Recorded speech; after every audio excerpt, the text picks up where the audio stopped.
Entrevistas com os candidatos a prefeito de Campos é um oferecimento. UENF, uma universidade a serviço da sociedade. Aqui é ciência. A SIC, a Associação Comercial e Industrial de Campos. Há 129 anos, comprometida com desenvolvimento econômico e social.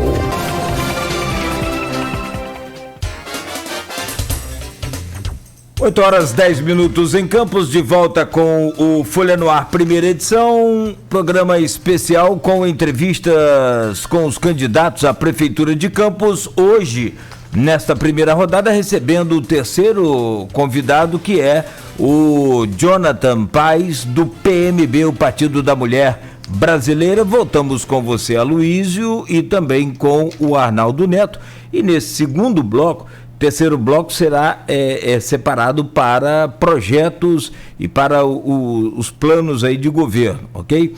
E o segundo bloco com eventuais contradições de candidatura, temas livres, algumas perguntas de ouvintes também pelo nosso stream e pelo grupo do Blog Opiniões e do programa Aloísio e Arnaldo. Arnaldo, Aloísio.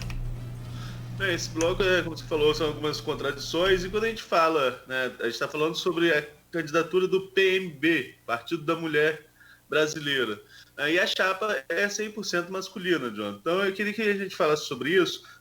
Tem até um meme antigo da cobertura de 2016 do impeachment de Dilma, né, que quando o único deputado do PMB discursava, tinha alguém que ficava gritando: cadê a mulher do seu partido? Cadê a mulher do seu partido?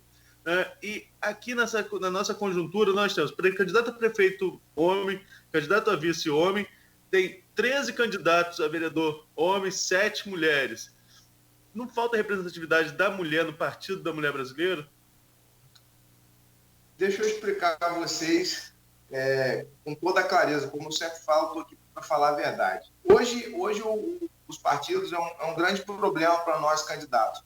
Pessoas como eu, que não tem muito recurso, tá, muitas das vezes não tem nem a oportunidade de se candidatar. Então nós montamos um projeto político, eu, doutor Constantino, e uma base de apoio formada por pessoas competentes que já não veem, né, mais opção política, de uma forma que a gente viesse a resgatar as raízes do nosso município. Enfim, montamos o projeto e partimos para a grande dificuldade, que foi encontrar um partido que apoiasse o nosso discurso, a nossa intenção com o projeto político. E o Partido da Mulher Brasileira, apesar de ser um partido pequeno, ele foi um partido, para mim, gigante. Tá? Por quê? Porque foi um partido que teve honestidade, teve lisura e abraçou o nosso projeto. Mesmo nós não tínhamos, né, uma mulher na chapa, eles falaram: não, pelo contrário, o projeto de vocês é ótimo e nós vamos abraçar a causa.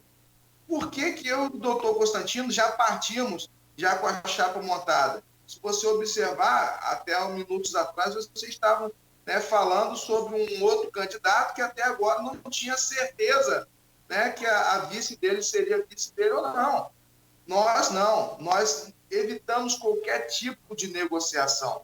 Nós não tínhamos negociação. Não, eu tenho aqui meu candidato, aí o partido tal vem para cá, quando a gente ganhar a eleição, vamos repartir isso. Não, isso não existe dentro do PMB. Esse tipo de negociação não existiu dentro do PMB. Eles acreditaram num bloco montado. O Constantino é uma pessoa de extrema confiança minha. Eu nasci, as pessoas talvez não saibam, mas o Jonathan Paes, candidato a prefeito, nasceu em um parto em que o doutor Constantino era um médico parteiro. A nossa história já começa no meu nascimento. Ele é amigo da minha família há muitos anos. E nós temos uma confiança um no outro gigante. E vamos trabalhar juntos para reerguer essa cidade. Essa história de que a vice fica lá nos bastidores, isso está errado. Campos tem que ter uma equipe, um grupo para mudar essa história. E o PNB comprou essa briga junto conosco. Tá? Então aí começa a situação, tá, que não houve nenhum projeto para que a gente tivesse uma mulher. Tá? Então acho que ficou bem esclarecido o porquê da gente já ter a chapa completa dentro do Partido da Mulher Brasileira. Outra coisa importante, coligações, e já que vocês tocaram no assunto partido, nós temos candidatos hoje com 5, 6 partidos. Se esses caras ganharem as eleições, o que eles vão fazer? Eles vão ratear as secretarias, eles vão repartir as secretarias e fatiar entre eles. Nós não queremos isso. Permita-me dizer que grande parte do nosso secretariado será utilizado de profissionais de carreira dentro da prefeitura, servidores públicos. E o que faltar e a gente precisar, nós vamos pegar aposentados que têm experiência da máquina pública e retomá-los de novo dentro do secretariado. Essa é a nossa proposta do PMB, independente de eu, no caso da minha pessoa, ou o Constantino, ser mulher ou não. Entendeu? Então, eu queria deixar bem claro que quando nós chegamos ao PMB, nós já tínhamos a chapa montada. Tá? Isso é muito importante. E o doutor Constantino, para mim, é o cara que mais entende de mulher em campo. Já está há 45 anos cuidando das mulheres campistas. Ele é ginecologista e obstetra. O Jonathan, enfim, não sei se essa analogia ginecologista tem de mulher é mais apropriada, mas enfim. Vamos lá. Você é bolsonarista, defende o presidente Bolsonaro. Bolsonaro teve aqui em Campos, no segundo turno presidencial, quase 65% da votação dos votos válidos, que é 64,87, se não me engano. Mas é quase 65%. É muito voto. É um legado eleitoral enorme. Campos, sem sombra de dúvida, pelo menos foi, em 2018, uma cidade francamente bolsonarista, e parece sê-lo ainda.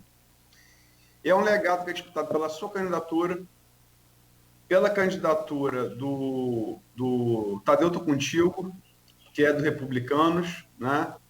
É partido que abrigou, após a saída do clã Bolsonaro do PSL, abrigou o senador Flávio Bolsonaro e o vereador carioca Carlos Bolsonaro. O próprio Caio Viana, que tem a coligação com o PSL, que foi o partido pelo qual Bolsonaro se elegeu presidente da República. E também o Cláudio Rangel, que traz da Boa Morte, que traz aí um militar na Coronel Almir Porto na sua vice. Então, me parecem ser quatro candidatos disputando esse legado. Qual seria a sua vantagem nessa disputa? Luiz, a minha vantagem é que realmente eu sou um candidato de direita, que tem tudo para endireitar Campos. O que eu não acho legal, por exemplo, eu estive em Brasília, estive com o presidente da República, bati fotos com ele, mas não expus. Por que o Jonathan Paes não expôs as fotos com o presidente? Você viu a quantidade de tranqueira que o presidente arrastou para dentro do Congresso Nacional? Você viu a quantidade de políticos desonestos que se utilizaram da imagem do presidente para se elegerem? Eu não vou fazer isso. Eu tenho conteúdo, eu tenho projeto, eu tenho proposta real para o município. Sou candidato de direita, mas sou mais candidato do cidadão de bem. O que é ser candidato do cidadão de bem? O cidadão de bem é aquele que levanta cedo para trabalhar, para sustentar a sua família. O cidadão de bem é aquele que paga os seus impostos e não vê o retorno desses impostos em uma boa prestação de serviço. Então, eu sou um candidato de direita brigando pelos direitos do cidadão de bem. Outra coisa importante, o nosso presidente da República, junto aos seus ministérios, serão importantíssimos para a retomada da cidade de Campos, principalmente a retomada econômica. A maioria dos nossos projetos serão entregues dentro do Ministério do Turismo, dentro do Ministério da Infraestrutura, dentro do Ministério de Ciência e Tecnologia. E olha que coisa interessante. Hoje nós temos profissionais qualificados dentro desse ministério. O ministro Tarcísio, por exemplo, o ministro de Infraestrutura, é um exemplo hoje para todo o país. Nossa, olha o que o ministro Tarcísio tem feito à frente dessa página. É genial. O ministro Marcos Pontes, por exemplo, é um cara capacitadíssimo, um dos engenheiros da NASA, o que eu tenho como exemplo que nós devemos fazer igual aqui na cidade. Compor, que já temos, né, uma base de secretariado pronta, uma base de secretariado técnico e não político. Outro exemplo também que nós traremos do governo Bolsonaro é o combate à corrupção. Eu não estou aqui julgando a família do Bolsonaro, eu não estou aqui julgando políticos que hoje são aliados do presidente da República. Eu estou aqui julgando o seguinte: o Brasil hoje não tem caso de mensalão, o Brasil hoje não tem caso de petrolão, o Brasil hoje é um país que está se desenvolvendo, passou a pandemia, os outros países estão todos com a economia dilacerada. Hoje nós somos... Mas tem casos, se me perdoe, João, mas tem casos de rachadinha, né? Isso aí, cara, eu não tenho político de estimação. Ontem me perguntaram sobre isso, até um dono de um jornal da cidade me falou, poxa, aconteceu um crime,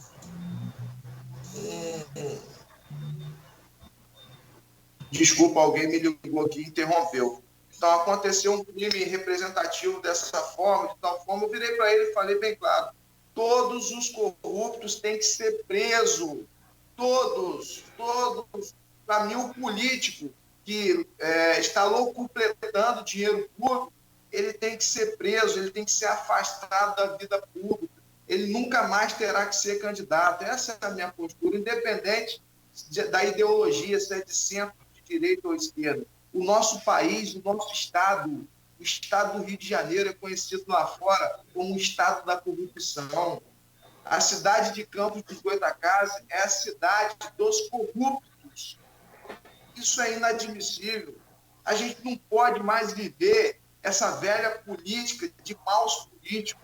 A gente tem que viver uma nova política de novos, pessoas até de idades maiores, mas que sejam pessoas boas, que sejam bons políticos, políticos que visam não o bem-estar próprio e montam equipes para completar dinheiro público, e sim políticos que sejam honestos e visam o bem-estar da população, a boa administração pública, fazendo que o recurso público seja bem administrado e que chegue até a população por meio de serviços públicos de boa qualidade.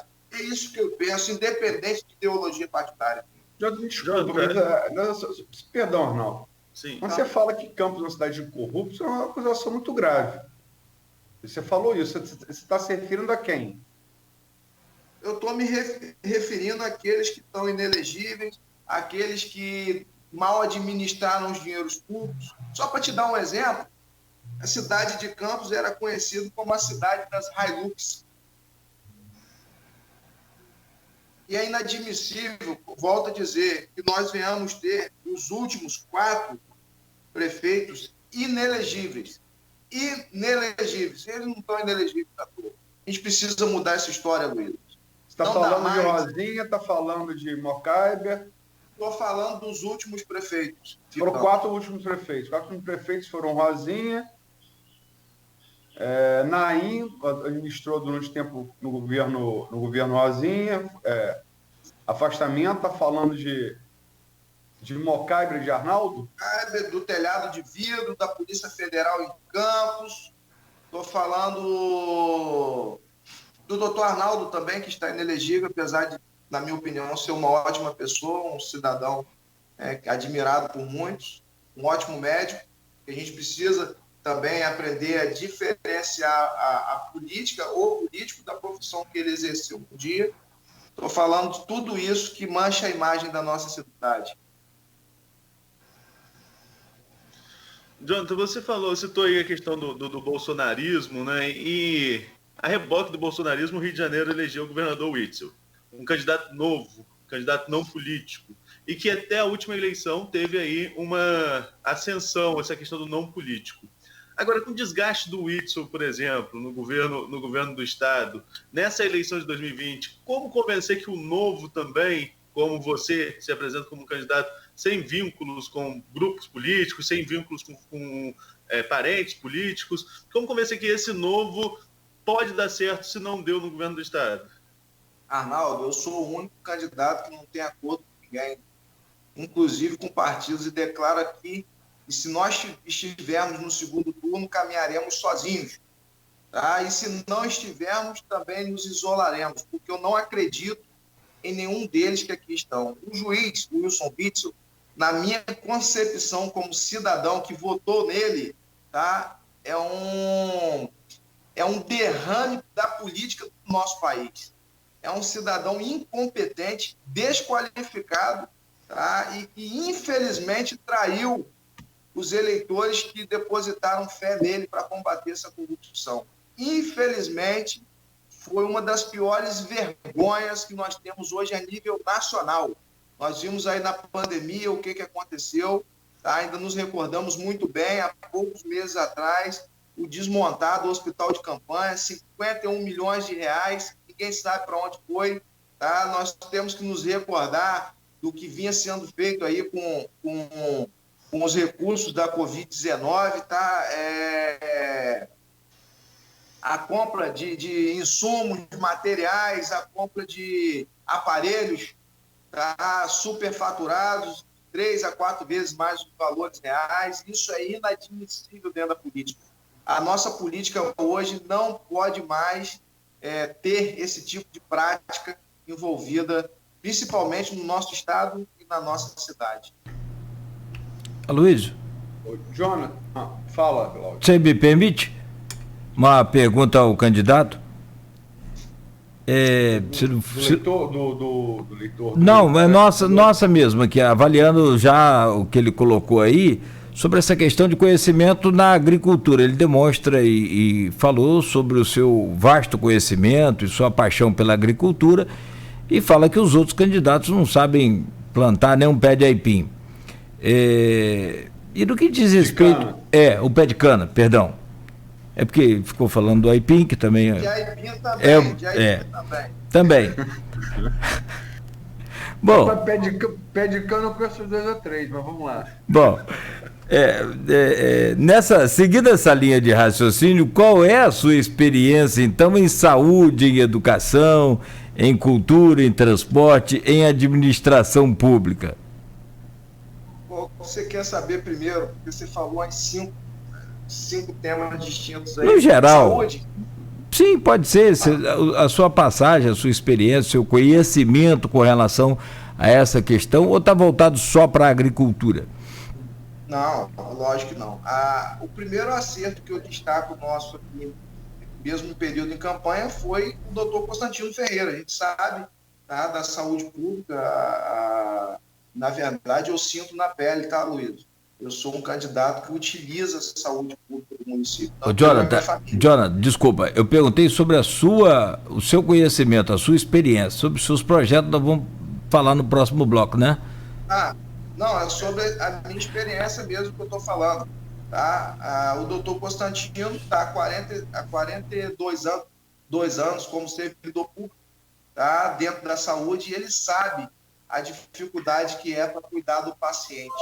Tá? E eu, como paciente, eu sei a realidade da saúde, porque eu estive e, quando necessito, estou dentro dos hospitais públicos do nosso município. E a verdade é que a infraestrutura dos nossos hospitais está precária. Tá? Tem casos aí, dias de chuva, por exemplo, tem um hospital que chove mais dentro do que fora. Estou falando aqui no caso do HGG. Estruturas físicas que estão, vou ser bem claro, hospitais que precisam ser reconstruídos. E um outro problema também que a gente tem dentro da saúde pública é o projeto de descentralização da saúde, que foi proposto por os governos passados e que não deu certo. Por que não deu certo? Porque ele simplesmente não funciona. O cidadão que chega dentro da UBS, ele chega lá e não tem atendimento, aí tem que ir para a UPH, unidade pré-hospitalar. Aí chega dentro da UPH, não consegue atendimento, aí tem que ir para o HGG, ou seja, continua superlotando o hospital base, que seria HGG, o Ferreira Machado, que é um hospital de emergência, o próprio São José, que deveria ser um hospital de primeira qualidade, até porque ser um hospital novo. Destaco aqui também o Hospital de Travessão, que poderia estar atendendo toda aquela localidade, de Travessão até Santo Eduardo. E também o Hospital de Santo Eduardo, que deveria ter condições de efetuar os principais atendimentos, né, da demanda. Então, tudo isso precisa ser revisto, precisa ser reconstruído e reposto. Tem saída? Claro que tem. Se você observar, eles falam que não tem dinheiro. Pô, pera lá. O nosso município hoje gasta em torno de 800 milhões de reais. No orçamento do ano passado, eu tenho aqui o levantamento, acho que é até do José Alves de Azevedo, um ótimo economista que nós temos aqui na cidade, aqui, ó, 813 milhões, tá? No ano passado, 811 no segundo ano de governo e 761 milhões no primeiro ano de gestão. Aqui, ó, para todo mundo ver, ó, que é um absurdo e demonstra que dinheiro tem e continua faltando gestão. Então, é inadmissível a gente não saber para onde está indo esse recurso. Então, essa conversa fiada, não tem dinheiro. Sim, não vai ter dinheiro para o ano que vem. Mas nesse ano com pandemia, eu acredito que se gasta até cerca de R$1 bilhão em saúde pública. Para quê? Para a gente ter uma saúde de péssima qualidade? Não, é incompatível o orçamento gasto com o serviço prestado. Olha só, a pergunta, eu acho que a pergunta antecipou o próximo bloco, ela foi feita no bloco errado. Vamos partir para o bloco pré-estabelecido. Jonathan, você tem... Estava aqui, até desarrumou até para fazer pergunta. Você é um cara que vem da área da construção civil.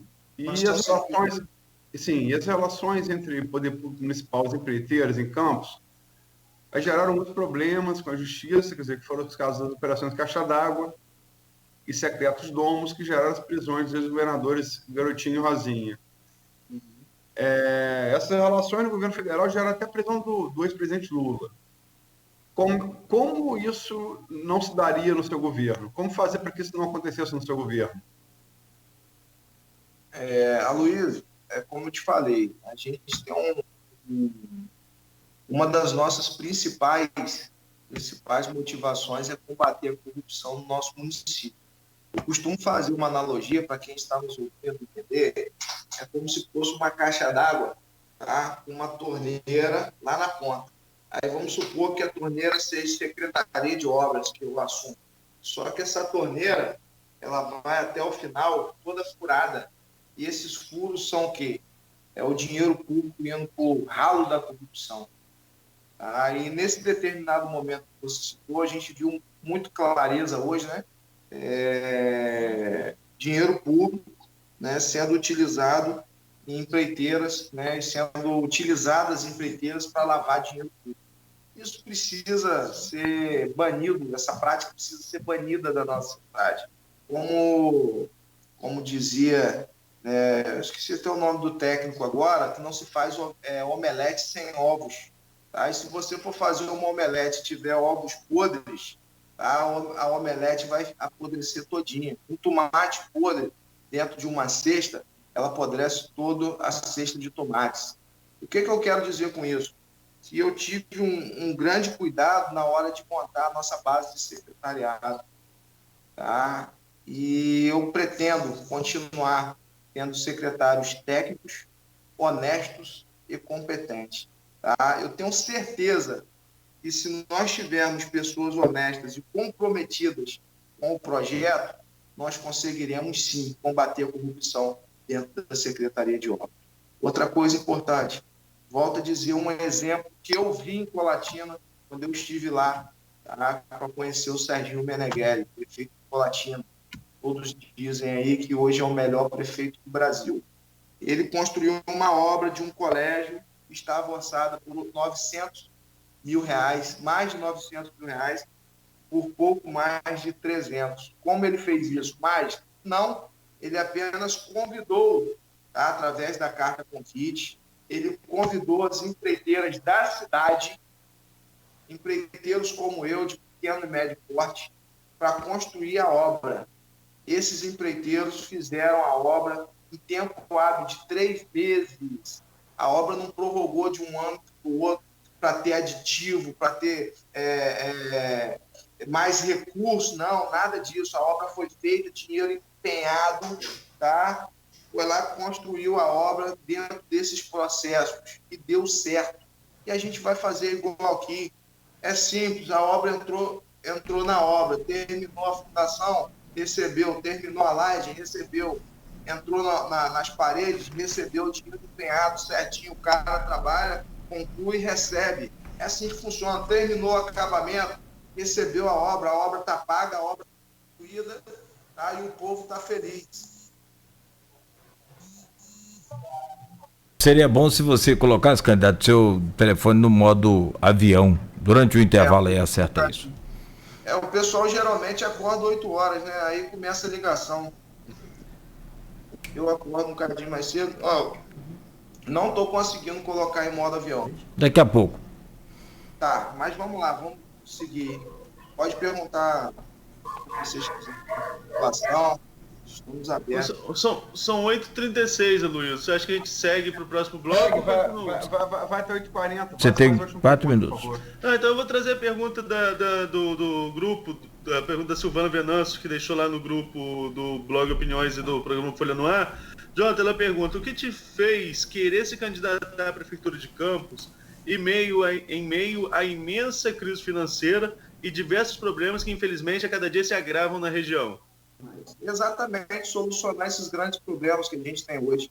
Como? Infelizmente, se você olhar aí, mais de 60% da nossa população, em plena eleição, não sabe em quem votar, porque não tem credibilidade. Os políticos da nossa cidade não têm credibilidade. São exatamente os representantes, os filhos daqueles que destruíram a nossa cidade.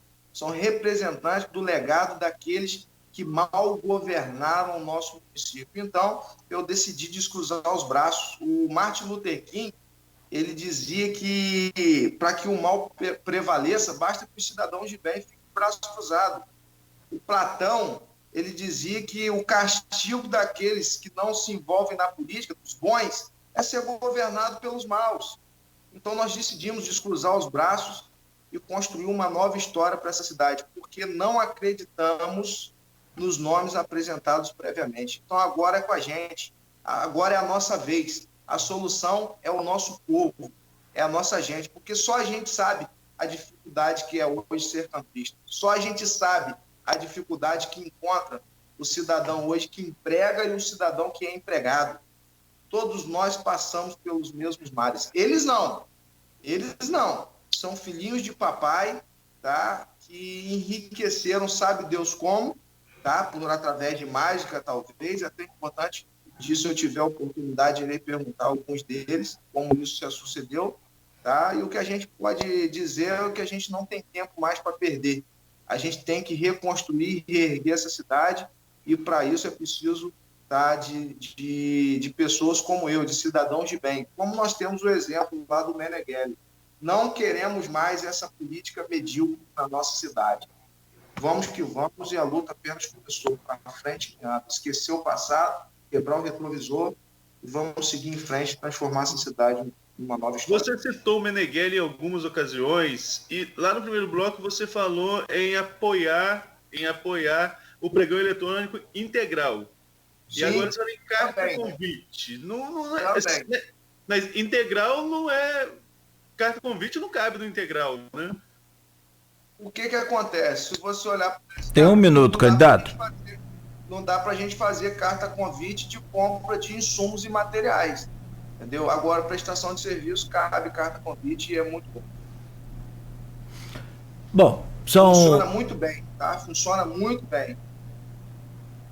O que não pode acontecer, o Aloysio, o Arnaldo, é aquelas licitações fraudulentas. Que você via lá, o cara com a obra 957 mil, o outro 956 e o outro 955. E o cartel de empreiteiras, tá, fazendo o jogo sujo da história para lavar dinheiro para político corrupto. Isso não pode acontecer. Tá? Eu estou aqui para resolver esse problema. Eu costumo dizer que a partir do momento que o Jonathan Paz, junto com o Constantino, entrar na prefeitura, acabou a farra, acabou a brincadeira. O candidato, vai ser empregado intensamente e a cidade vai voltar 8h40, nós precisamos encerrar esse bloco. Aloysio e Arnaldo, vocês querem deixar alguma conexão já para o próximo bloco, que será com relação a projetos e planos de governo? Você já deixou, Cláudio, era a sua pergunta. Não, eu tinha feito sobre a pessoal. Ele acho que não entendeu. Mas, enfim, tudo bem. A pergunta é relativa ao terceiro bloco, mas vamos lá. São 8h40. Peço perdão aos senhores por ter embolado um pouco da pauta aí, porque eu gosto muito de falar de projeto, de proposta, cara. É muito bom isso. Mas vamos lá. 8h40. Vamos ao intervalo, então, aqui no Folha no Ar, primeira edição, conversando com os candidatos à Prefeitura de Campos. Próximo bloco, o Jonathan Paes, do PMB, fala sobre os seus projetos. O oferecimento do programa é dos laboratórios Plínio Bacelar e Clínica Proteus.